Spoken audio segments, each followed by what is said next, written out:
শখের ছাদ বাগানে ডেঙ্গুর প্রজনন ক্ষেত্র, টবে জমে থাকা পানি, প্লাস্টিক ড্রাম কিংবা অব্যবহৃত পাত্রে ভয়ঙ্কর এডিস মশার বিস্তার। ঢাকার 2 সিটি কর্পোরেশনের এমন অনেক বহুতল ভবনে মিলেছে ডেঙ্গুর বাহক এডিসের লার্ভা। এবার বর্ষার আগেই ডেঙ্গুর চোখ রাঙানিতে বেড়েছে আতঙ্ক। নগরবাসী বলছেন সরকারি উদ্যোগ চোখে পড়ছে না তাদের। এছাড়া সচেতন নন সাধারণ মানুষও। আগে তো মাঝে মধ্যে আসতো, কিন্তু এখন ওইভাবে ওষুধ কোনো কিছু দিতেছে না। ওষুধ না ব্যবহার করে না দেয়, সেক্ষেত্রে তো মানুষ অসুস্থ হয়ে যাবে। বাসার আশেপাশে আনাচে অনেক পানি জমা আছে। রাস্তাঘাট পরিষ্কার রাখা, তারপর হচ্ছে বাড়ির আনাচে কানাচেগুলো পরিষ্কার রাখা, তো এটা আর কি নাগরিক হিসেবে আর কি এটা আমাদেরও একটা দায়িত্ব।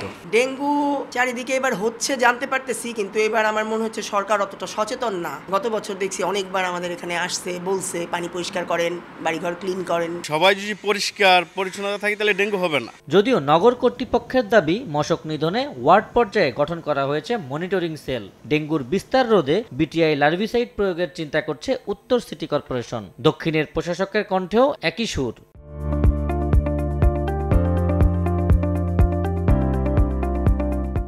25টা ওয়ার্ডকে সিলেক্ট করেছি হটস্পট হিসাবে। সেগুলো হচ্ছে প্রিভিয়াস ডেটা এবং পেশেন্টের সংখ্যা দিয়ে। এই 25টা ওয়ার্ডে 34টা টিম কাজ করবে এবং প্রতিটা টিমে 15 জন করে সদস্য থাকবে।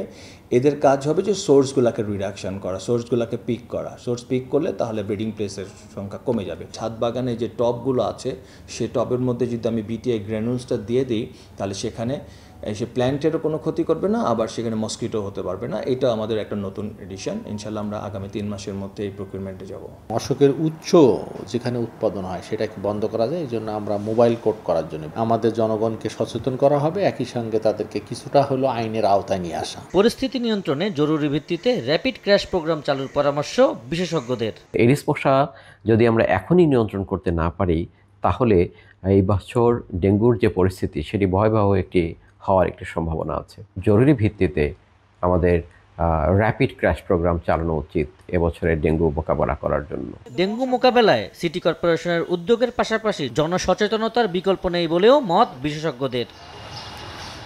আবু সাইদ নিশান, সময় সংবাদ, ঢাকা।